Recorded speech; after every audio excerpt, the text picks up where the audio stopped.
Shalom jemaat Tuhan, selamat pagi. Tuhan selalu beserta dengan kita, kasih-Nya selalu baru untuk kehidupan kita. Percaya bahwa Tuhan tidak pernah meninggalkan kita sedikit pun. Sampai putih rambut kita, Dia tetap menggendong kita. Tuhan berkata, jangan khawatir tentang apapun juga, apa yang mau kita makan, apa yang mau kita minum. Jangan takut kepada orang-orang yang hanya bisa membunuh tubuh kita, tetapi takutlah kepada Tuhan yang bukan hanya mampu membunuh tubuh kita, tetapi melemparkan kita ke dalam api neraka. Karena itu, biarlah kita terus bertumbuh dalam pemahaman yang benar tentang Tuhan, tentang Allah kita, tentang rencananya. Karena kita hari-hari ini terus sedang membangun bagaimana hidup kita, iman kita, keluarga kita, pelayanan kita, pengiringan kita dibangun di atas kebenaran firman Tuhan. Dan kita sedang belajar maksud abadi Allah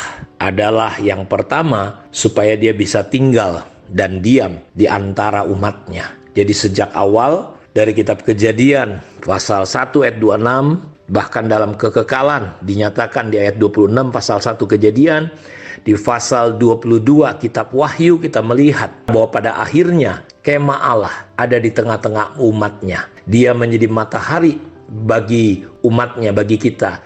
Dan kita tidak lagi memerlukan matahari ketika langit bumi yang sekarang kita lihat lenyap, lalu langit dan bumi yang baru turun, dan Allah bersama-sama dengan umatnya. Jadi kita melihat maksud abadi Allah adalah Dia bisa tinggal diam. Karena itu Paulus berkata kepada gereja di Kolose bahwa rahasia yang dinyatakan itu, saudaraku, turun-temurun, yaitu Kristus ada di tengah-tengah kamu. Kristus itulah pengharapan akan kemuliaan. Karena itu Dia bukan hanya ingin sekedar hadir, tetapi Dia ingin tinggal diam. Tuhan Yesus dalam Yohanes pasal 14 berkata, jangan takut, jangan gelisah hatimu. Aku pergi kepada Bapa dan aku menyediakan tempat bagimu. Dan kalau tempat itu sudah selesai, aku akan datang bersama-sama dengan kamu. Sebab di mana aku ada, kamu harus ada, dan di mana kita ada, Tuhan ada. Karena itu kita sering mendengar firman Tuhan berkata, tinggallah di dalam aku dan aku di dalam engkau. Karena itu menjadi rumah Tuhan, menjadi hidup di dalam komunitas, hidup di dalam kebersamaan adalah doa dan harapan daripada Tuhan Yesus. Dia berdoa supaya kita semua menjadi satu, sama seperti Dia dan Bapa satu, supaya mereka ada di dalam kesempurnaan Allah, hakikat Allah, dan dunia percaya bahwa Yesus Kristus adalah Tuhan. Karena itu kita lihat di dalam kitab Keluaran, di sana dikatakan bahwa ayat 8 pasal 25, dan mereka harus membuat tempat kudus bagiku, supaya aku akan diam di tengah-tengah mereka. Keluaran 29 ayat 45, aku akan diam di tengah-tengah orang Israel dan aku akan menjadi Allah mereka. Dalam ayat 46-nya, maka mereka akan mengetahui bahwa akulah Tuhan Allah mereka yang telah membawa mereka keluar dari Mesir, supaya aku diam di tengah-tengah mereka. Akulah Tuhan Allah mereka. Sudah kita lihat bahwa kita sama-sama tahu ketika orang Israel keluar dari Mesir, mendadak mereka menjadi orang-orang yang diberkati, menjadi orang yang berkelimpahan. Orang-orang Mesir, hati mereka memberikan emas, perak, baju, kain-kain yang cukup mahal, saudara-saudaraku. Dan kalau kita berpikir untuk apa semua kekayaan, kelimpahan yang Tuhan berikan, sementara di padang gurun Tuhan menjagai, melindungi, memberi mereka makan, dan mereka tidak kekurangan apapun. Mereka butuh roti, dikasih, mana turun dari surga. Mereka butuh daging, daging datang sudah kuburung puyuh. Air yang pahit berubah jadi manis. Kita melihat begitu banyak mujizat. Bahkan sepatu mereka, baju mereka tidak rusak selama 40 tahun. Mereka bawa kekayaan yang datang dari Mesir itu, saudaraku. Dan pertanyaannya, untuk apa? Ketika mereka nggak memahami untuk apa, saudara, kita lihat ada kekeliruan besar terjadi. Padahal ayat ini berkata, Tuhan mau tinggal dan diam di tengah-tengah mereka. Ya, Tuhan mau hadir, diam di sana bersama dengan anak-anaknya. Dan ketika mereka nggak paham, saudara lihat apa yang terjadi. Kekayaan mereka akhirnya menjerumuskan mereka. Kekayaan mereka, emas, perak, semua hal yang berkelimpahan itu mereka bangun lembu emas. Sama dengan kita hari ini, kalau kita gereja tidak memahami, mengerti maksud abadi Allah bahwa Dia ingin tinggal diam di antara kita. Gereja itu bukan cerita tentang gedungnya. Gereja bukan organisasinya, bukan acaranya, tapi gereja bicara tentang umatnya yang hidup di dalam kesatuan, hidup di dalam saling mengasihi, dibangun untuk jadi tempat kediaman Allah. Saudara berkelimpahan, saudara diberkati, saudara pintar, saudara punya potensi, saudara punya hal-hal yang begitu luar biasa dalam hidup saudara. Mungkin kau pandai menyanyi dan segala macam. Ingat, itu bukan untuk diri kita.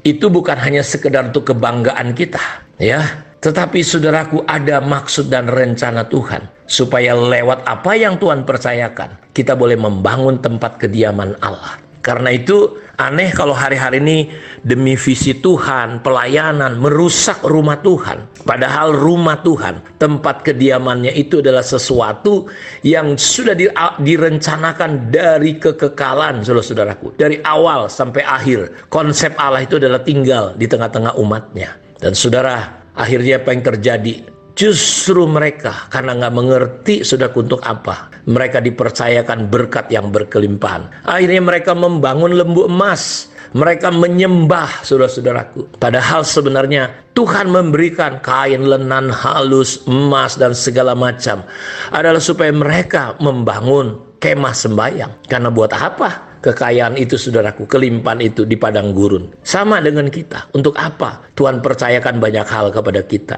Mungkin berkat, pangkat, kedudukan. Tuhan mau lewat hidup saudara kita membangun tempat kediamannya. Makanya dia berkata, serigala punya liang, burung punya sarang, anak manusia nggak punya tempat untuk meletakkan kepalanya. Karena gereja, jemaat kita seringkali orang Kristen terpecah belah, diwarnai kepahitan, sakit hati, saling menjelekan, saling menghakimi, memberontakan, tidak mau tunduk dan taat. Sehingga banyak sekali organisasi gereja, saudaraku, dan itu pun susah bersatunya. Karena itu Bapak Ibu, saya berdoa supaya hari ini Tuhan buka mata hati kita untuk melihat bahwa maksud abadinya adalah dia ingin tinggal, diam. Dan kita sama-sama tahu dosa merusak hubungan kita dengan Allah, dosa merusak hubungan kita dengan kita. Karena itu dia berkata, kalau ada sesuatu di hatimu ketika engkau mau mempersembahkan korban, dengerin baik-baik. Di mata Tuhan hubungan kita satu dengan yang lain itu jauh lebih bagus daripada ibadah, daripada korban persembahan. Taruh dulu, kata Tuhan. Taruh persembahanmu. Letakkan dulu. Bereskan hubungan kita.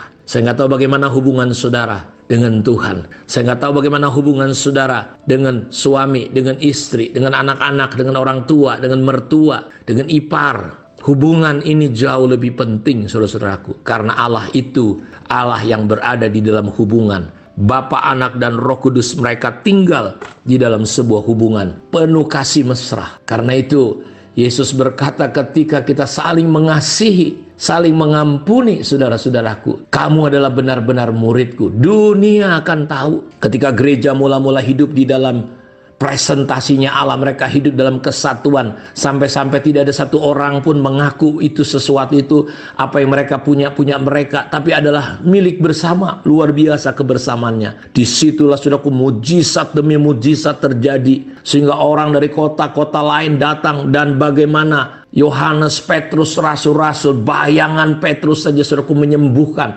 orang lumpuh, orang mati, saudaraku, orang-orang yang kerasukan setan, dukun-dukun, pembesar, orang hebat bertobat. Kenapa? Allah hadir, saudaraku, di situ. Dan saya berdoa biar kiranya saudara yang mendengarkan kebenaran ini, kita bukan hanya sekedar jadi orang Kristen bangga, jadi organisasi apa, jabatan apa, tapi mari, saudara, apakah kita menjadi tempat Allah hadir? Apakah rumah kita sudah menjadi tempat Allah diam, tinggal di tengah-tengah kita? Dan saya mau beritahu, kalau kita bersatu, hidup saling mengasihi, Allah hadir. Dan jika Allah hadir, saya mau katakan, musuh kayak apa yang mampu bertahan di hadapan Allah? Covid sekalipun tidak akan pernah membawa berdampak apapun bisa menyentuh hidup kita. Karena itu mari kita bangun, saudara-saudaraku, tempat kediaman Allah. Dimulai dari hati kita yang penuh dengan belas kasihan, tidak lagi menghakimi, tidak lagi menuntut, tetapi kita boleh menerima satu dengan yang lain. Tuhan memberkati kita semua. Mari kita berdoa. Tuhan berkati semua anak-anak-Mu, firman-Mu tidak pernah kembali sia-sia. Kami belajar mengasihi, mengampuni, kami belajar tidak menghakimi dan menuntut lagi, tapi kami sungguh-sungguh bisa menerima satu dengan yang lain. Terima kasih. Dalam nama Yesus kami berdoa. Amin.